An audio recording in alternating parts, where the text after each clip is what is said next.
and Congressman Sessions in studio, talking trade, a trip to Baghdad, and a potential challenge from a state senator.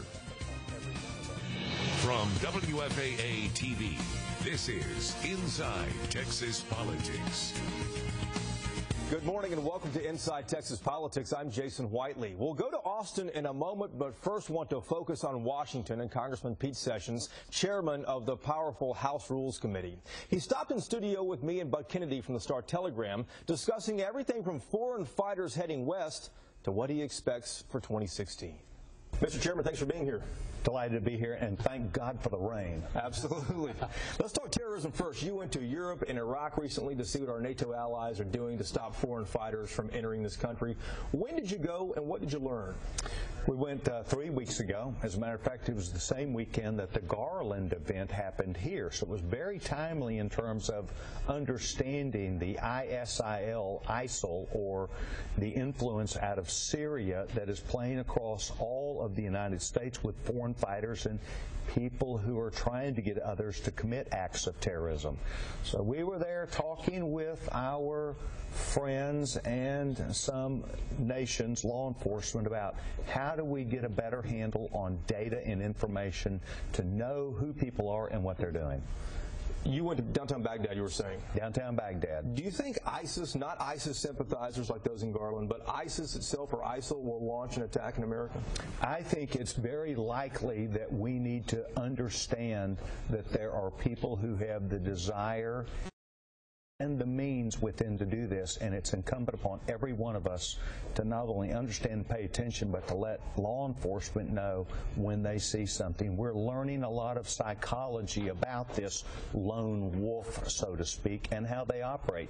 And that's important that we understand that we have to not put ourselves in a position to invite the terrorism and go and defeat it. Are we doing that right now? Are we putting ourselves in a position to invite the terrorism, do you think? Well, I think what we're doing is that we are getting a better handle on learning that when somebody is a little different and you've got the information about their desire to go to a foreign country to do this, and a federal judge says, well, there wasn't enough data and information, I'm sure they're not going to, for us to understand reality.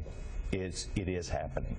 Congressman, you were out front in a recent effort to strike down an amendment that would have allowed children who are in the country, and not children, young adults, to serve in the military and maybe gain citizenship in some way. Was that wrong? Did you disagree with that, or was that just not right for that particular Defense Act? In fact, what happened is the National Defense Authorization Act, which empowers the policy for the military, United States military, there was an amendment in committee that there has been before that allowed the Secretary of Defense to come up with a process for people who are in this country that are not here legally to begin serving in the military and to be able to gain citizenship as a result of that. I believe that's the wrong place to do it. The law that we need to have as a policy out of the Judiciary Committee, of course I was opposed to it. What we've got to do is approach a real live bill out of Judiciary where we deal with the immigration issue, and I'm committed to that. So will you support that or oppose it if it comes in that form of it? Well, I'm opposed to citizenship process where we take people and give them something for some effort to do something.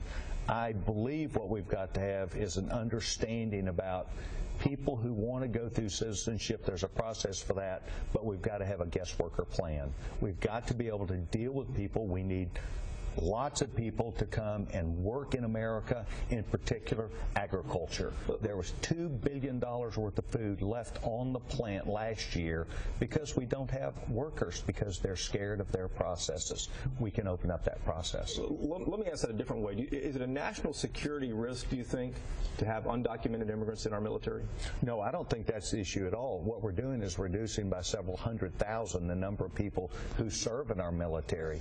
And I believe that the openings should go to American citizens as opposed to us going and acting like we need this service when in fact it should go to America. I want to switch gears to trade here also. The president and Republicans both want fast-track trade authority, giving him the power to approve trade deals.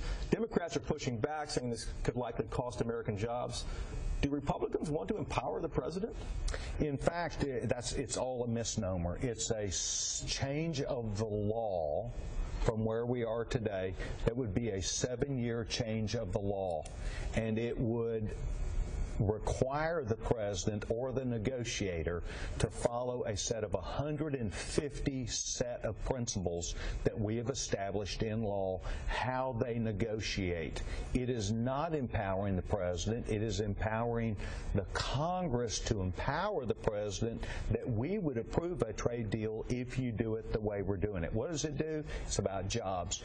$289 billion worth of trade each year. Texas, we want to take that to $400 billion so that they're good-paying American jobs, Texas jobs, and we stand at the forefront of jobs and better-paying opportunities. And if fast-track trade gets approved, and it's still uncertain, I think if all the votes are there, since Democrats aren't voting for it, trying to make sure Republicans stay on board with this, what will it mean to Texas businesses? Well, what it means is today, American products are held out of many countries. There's a tariff against them, which is a tax. We open up our markets to all sorts of countries, and our consumers get the advantage. Others around the world want American products. So it means American products would flow into their countries. We would increase trade as we have always done, and it's jobs back home. Pete, State Senator Don Huffines he wouldn't rule out running against you next election. Yeah. Are you worried about that? You know, I tell you what I am. I'm focused on my job to make sure that I am increasing jobs and opportunities. He's busy down in Austin. I hope we don't get put in a bullpen where we have to decide what we're doing in the middle of work. I will tell you this, I'm going to run on my record of creating jobs, opposing what might be executive amnesty and the power of the president and going back to constitutional processes, and I'll run on that record. Final moments here, too. A lot of Republican presidential candidates. Yes. Rick Perry expected to announce this coming week as well. Do you still support Jeb Bush with so many Republicans getting in the race? I tell you what I do. I want a winner, and so what I'm doing is looking at the candidates of who stands the best opportunity to win not just the nomination, but in November.